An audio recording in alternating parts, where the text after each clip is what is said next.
It's been apparent to me for a very long time that in seemingly powerful places, mainly churches, on lays, there seems to be a kind of high-pitched tone heard or felt inside the head. I first felt it at St Mary's Church, Walton-on-Thames, a lay centre in Surrey. However, it was not until 1970 that I began to objectivise this subjective effect by trying to build some kind of lay power detector. This was the year of my marriage, and it was not long after moving out into our house in Addlestone, between Weybridge and Chertsey in Surrey, that I noticed head hum in one of the upstairs rooms. It was strongest near the window, which faced a modern church that I was later to find inexplicably to be a good lay centre. This was St Augustine's Church, built in 1939, now an Islamic centre. In 1975 I made some notes on St Augustine's as a possible stone circle site. It was near the River Bourne and below Woburn Hill, which had ruins of a chapel on it. There's a good lay centre with midsummer and midwinter sunrise lines, good lays. Midwinter sunrise line runs through my allotment, where I built an energizer to see if there is any effect on plants. I noticed midges tended to swarm over the dolmen. The midsummer sunrise line runs through my home and also through Shepperton Church and War Close, Shepperton. In War Close on the line was a small sapling bent almost horizontal, not quite pointing along the line. Above it was a swarm of midges. 13th of July 75. Near Shepperton Church, in the rectory grounds, an apple tree bends in the direction of the lay. These things tend to suggest the lay is active. Another St Augustine's lay, which goes to Windsor Castle, the Priory at Runnymede, Chertsey Abbey, etc., passes through the bend in the river. Standing on the bend, a definite lay feeling in the head was felt. From the position of the rising midsummer sun, as viewed from my home, on the St Augustine's midsummer sunrise line, and from aligning the map at the bend in the river, the lay centre is found to be at the east end of the church, probably in the middle of the chancel. This would presumably be also the centre of the stone circle, if there was one. The St Augustine's lays. The midsummer sunrise line is not a good lay from points observable on the maps. It joins St Augustine's to Shepperton Church and passes through an island in the Thames, a footpath crossing point in Upper Halliford. However, it seems to be an active lay, judging from the tree evidence at War Close and Shepperton Church. The midwinter sunrise line is much better on the map, as it skirts St Anne's Hill, Hillfort, goes through two churches in Chertsey, Addlestone Moor Junction, St Augustine's, over the allotment to two crossroads and a centre at Whiteley Village. The Chertsey Abbey lay is a very good lay which first drew attention to St Augustine's as a lay centre. It goes through Windsor Castle, a church in Egham, Chertsey Abbey site, St Augustine's, Cairns Hill in Weybridge, skirts St George's Hill, Hillfort, crossroads and south east of Dorking, runs along a road with a parish boundary for 1/8 of a mile, and Ewhurst Place at Crawley. This is the attempted soil energizer, built according to theories about stone circles which I had at the time. These were that they were built to a recurring pattern with variations according to local conditions. That they are free energy machines both in their own right and as part of a larger complex, the lay system. That midsummer and midwinter sunrise and sunset lines are marked by lays, showing solar energy possibly connected. The pattern is stone circles set not on but near a hill, sometimes between two hills, and near a river or stream. Stonehenge and Avebury both have avenues leading to rivers, and wooden sanctuary sites. Stanton Drew has an avenue leading to a river. That this represents a kind of potential difference between wood and stone, usually with a high proportion of quartz, and with the river perhaps important as a generator. Reichenbach said, running water develops Odil. Also, 3 of Lethbridge's static fields are present: Naiad Stream, Dryad Wood, Oread Hill. The other, Nereid Sea, probably a form of Naiad or rushing water. Also, the 4 alchemical elements are present: wood and stone embedded in earth, stream representing water, hill with winds blowing over it representing air, and stone energized by the sun as at heart representing fire. Other sites, especially abbeys, seem to fit into the pattern. Were they originally the sites of circles? Abbeys especially would have been influenced by the Pope Gregory edict, perhaps others by subconscious sighting. There are a number of cases of abbeys with a hilltop chapel: Glastonbury, Abbotsbury, Chertsey. If a wooden sanctuary was on the hill, this would explain why a chapel was built there, to Christianise and purify when a large abbey church was nearby. Having read in The Lay Hunter of Paul Screeton's experiments of tingling sensations from the Heartstone in County Durham at certain times of day, I decided to try to create the same effect artificially. I had a small piece of stone containing good quartz crystals, and I set this up with pointed copper wires locating the crystals on the stone, the whole thing surmounted by a copper cone. This idea was derived from reading George Hunt Williamson. Rounded brass handles were on the other end of the wires. As it happened, it didn't fall to me to feel the effect first. This distinction must go to my wife Doris, who chanced to touch one of the handles and noticed with some surprise that there seemed to be a tingling felt when touching them. I quickly confirmed this and felt that here at last was the sought-after lay power detector. There were still many problems to overcome, however, one being that the question of repeating the effect. It was repeatable, but not reliably so, and attempts to locate crystals better by using multiple points were unsuccessful. Also, the device was much too cumbersome. It couldn't have been used in a church, for instance, without attracting adverse attention.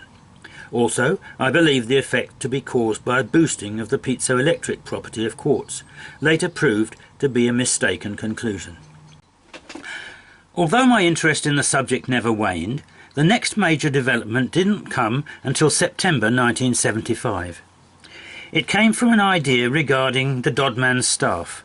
Could it have been a portable lay power detector, a hand instrument used for locating suitable spots for the permanent instruments of stone that we still see in our landscape?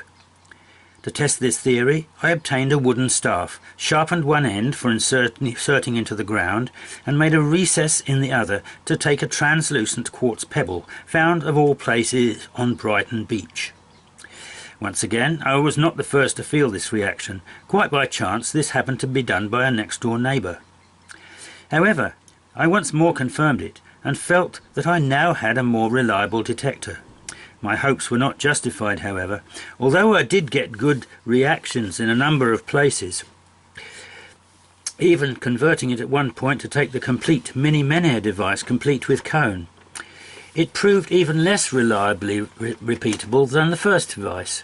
I did, however, feel, and still do, that a staff like this could easily have been made in prehistoric times. This would not necessarily invalidate Watkins' ideas regarding the staff. It could have been a dual-purpose instrument.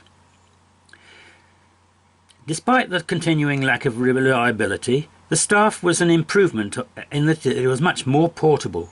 Nevertheless, its great drawback was that it obviously couldn't be used inside a church.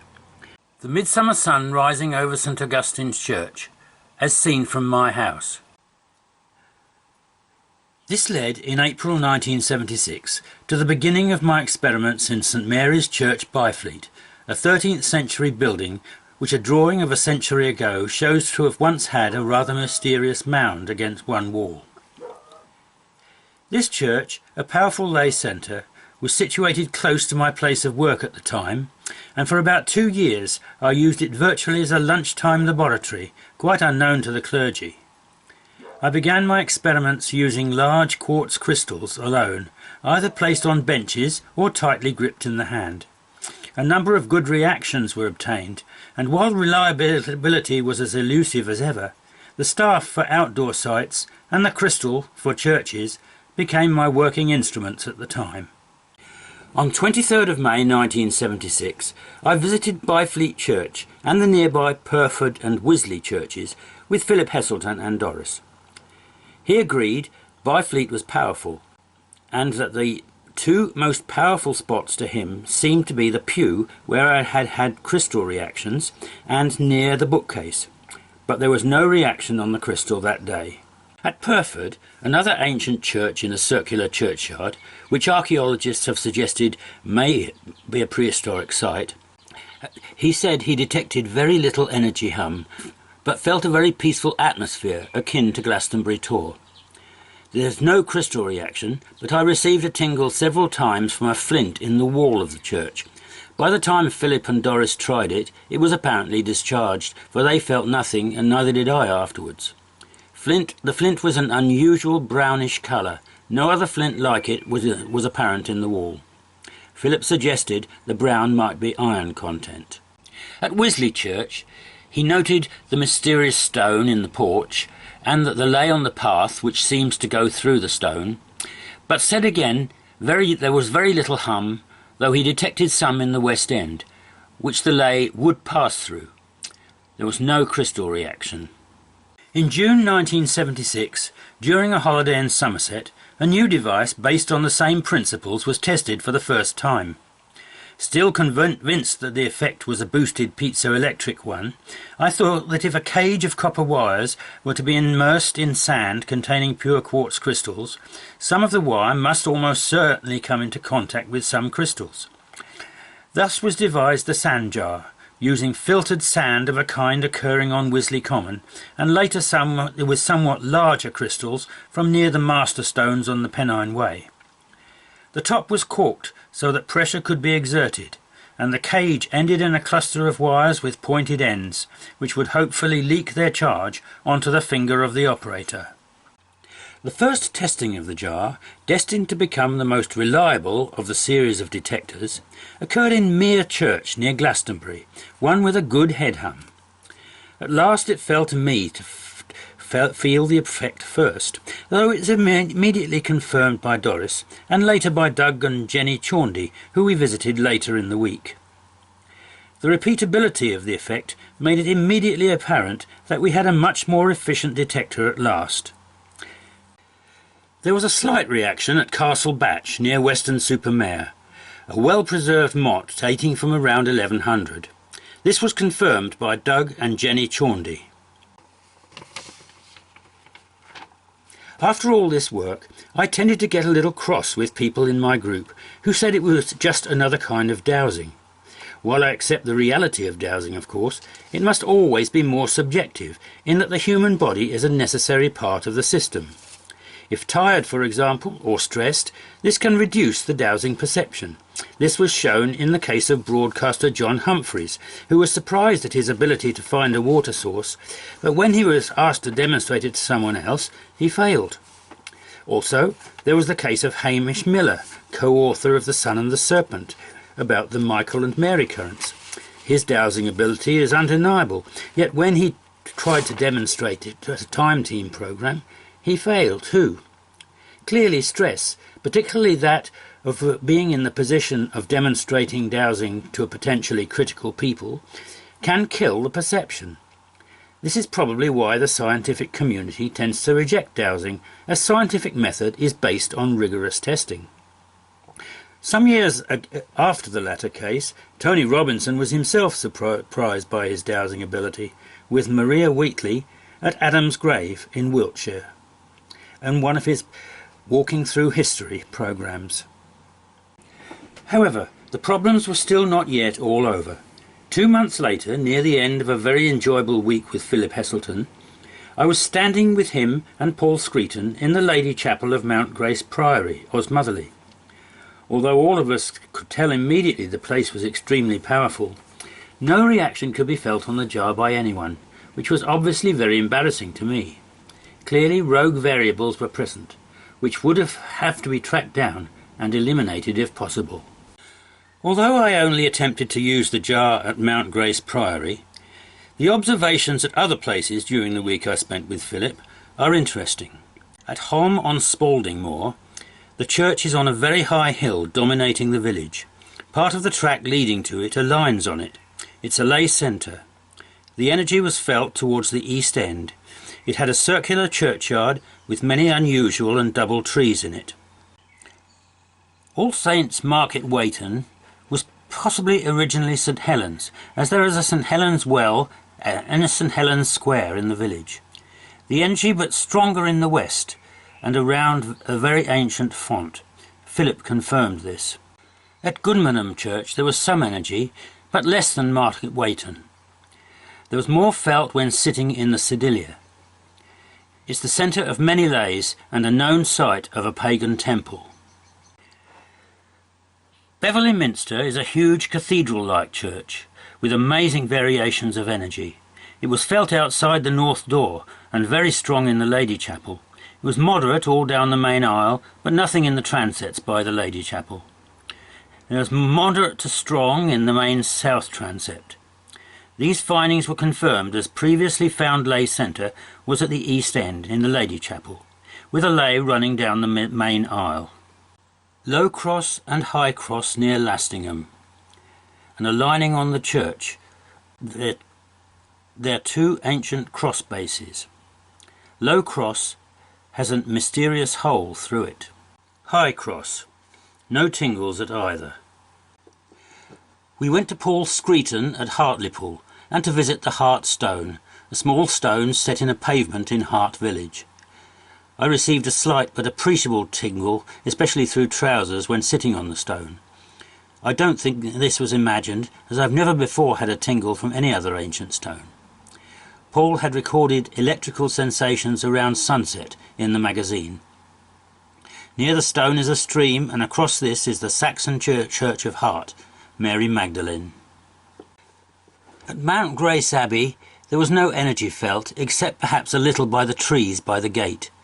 Though there were many unusual trees, however, a feeling difficult to put into words of a potentially important place, perhaps one which will be important later. This wasn't felt at Revo. The Lady Chapel was not visible. Mount Grace Lady Chapel was on a hilltop above the abbey, reached by a long steep path.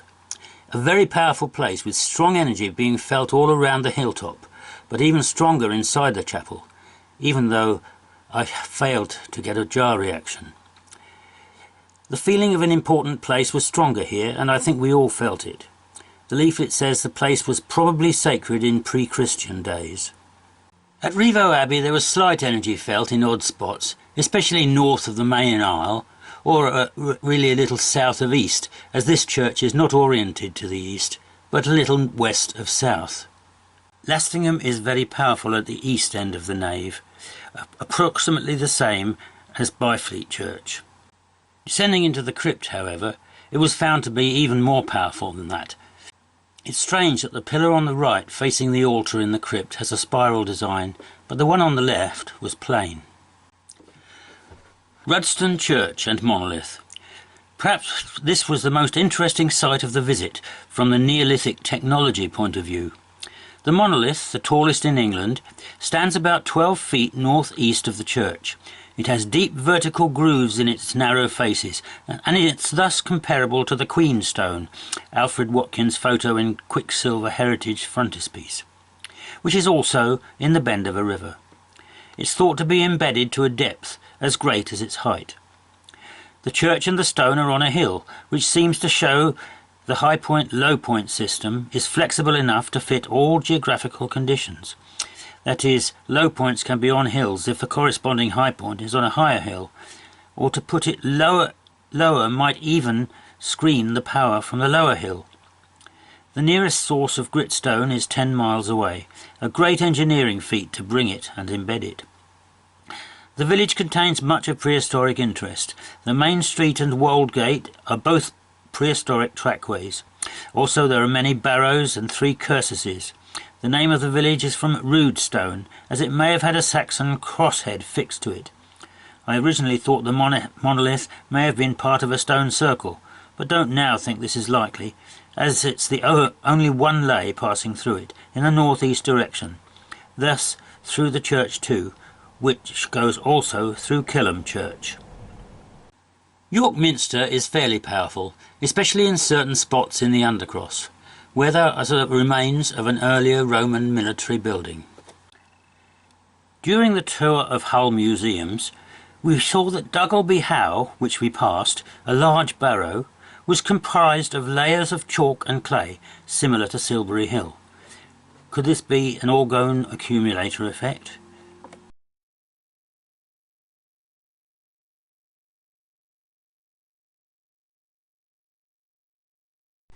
On July the 25th, 1976, I tested the jar at various places on a trip to Silchester with my father. He verified the tingling sensations. At the Duke of Wellington monument, which is on a good lay, using the staff with the jar upside down with indentation in the cork, fitting the point in the top of the staff. The other end of the staff was pointed to insert into the ground. The cork was sealed with candle wax to prevent leakage. There was no reaction at the Duke of Wellington monument. On a stretch of the Devil's Highway, the Roman road from Silchester to London, this stretch is on a lay, an appreciable reaction when touching the wood and wire with the same hand. At Silchester Church, on the Silchester lay found by Alfred Watkins, there was no reaction. See the video, The Silchester Lay, on this channel. At Vine Cottage, Silchester, our old family home, there was a reaction in the back 2 bedrooms only, and a strong one over the well, which is a reliable spring which has never run dry in any drought. The following year, 1977, I enrolled for my first Open University course, and this involved spending a week at a residential summer school at the University of Warwick, near Coventry. In the most beautiful surroundings imaginable, I was to find a number of fascinating facts during this week. Of course I took the sand jar with me, and noticed with interest that a number of strong reactions were apparent on a line running from Gibbet Hill Crossroads at one end of the campus to Kirby Corner Road Junction at the other. This may prove to be the first lay found primarily from energy effects. Looking on the map, I found the line also passed through a junction of 2 tracks and a road near Hockley and a towered church near Pinkett's Booth, though unfortunately it only went through a small corner of the map. There were some other energy discoveries made during the week, however. One was in the library, one of the 2 places not on the line where jar reaction was felt. The other was my room. This raised the question of elevation. Strong jar reactions were obtained in the top floors of this 5-storey block, but nothing in the bottom 2. Does this suggest an overground, as mentioned by Tom Graves? Similar readings were found in my house in Addlestone, where the strongest reaction is in the girls' bedroom, with weaker ones in the rooms above and below. An old map of the campus site showed an unusually small parcel of land occupying the spot where the library now stands, at the campus's highest point. Having found all these jar reactions, I decided to get some independent confirmation, so I dropped a note to one of the tutors asking if he would help. The matter was a complete failure. Once more the jar failed to operate, either for him or for me. He was not directly unpleasant, but made it clear that he didn't think much of such matters, and the incident was one which led me to take an interest in cognitive dissonance theory. I returned to my room, very depressed and disillusioned. I tried the jar again, with no results. Then suddenly I noticed that my hands were very sweaty. It was a hot day, and also my emotional state increased this. I washed and dried my hands, and found the jar once more gave a reaction. The rogue variable was sweat. This knocked out the final nail into the coffin of the piezoelectric theory, already cast into doubt by my experiments in Byfleet Church. If it was electrical, sweat would have increased it, as with the lie detector, as well as biofeedback instruments such as the relaxometer. Clearly, the effect was a physical vibration. This picture is of me using the jar in Byfleet Church. A coach trip into Coventry was part of one of the summer school projects, and we were allowed some free time in the city at lunchtime. With 2 other students, I went to see Coventry Cathedral, and of course tried the jar there. In the old cathedral ruins there was a slight reaction, increasing just inside the new building, but gradually decreasing as one got further from the ruins. This suggested that both location and structures are important. in the study. Also, perhaps more importantly, it showed the possibility of making a plan of the energy levels of small areas like churches by taking a systematic grid of jar readings. This was later done at Byfleet with interesting results. The last major experiment performed there before my change of employment brought my use of the church to a close. Since the discoveries at Warwick, I've tried to objectivise the jar further by mechanical registering, but all attempts unfortunately failed. I still believe, however, that it is possible. How then does the jar operate? My theory is that it works on the principles laid down by Wilhelm Reich, and that the Mini Menhir and Dodman's staff both operate on basically the same principle. Reich stated that orgone energy was absorbed by organic material, but absorbed and rapidly repelled by metals. It's been found that the effects are increased when the materials are porous, probably because of greater surface area, internal and external.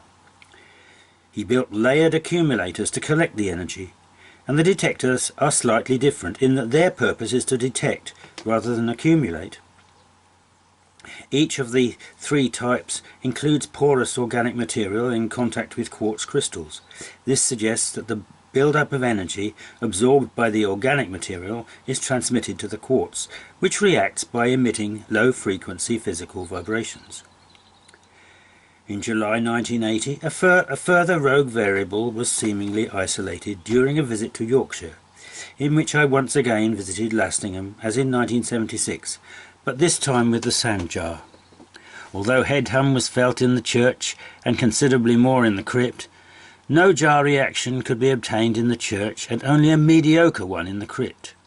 Also, two other churches with good head hum, Pickering and Kirkdale Minster, gave no jar reaction.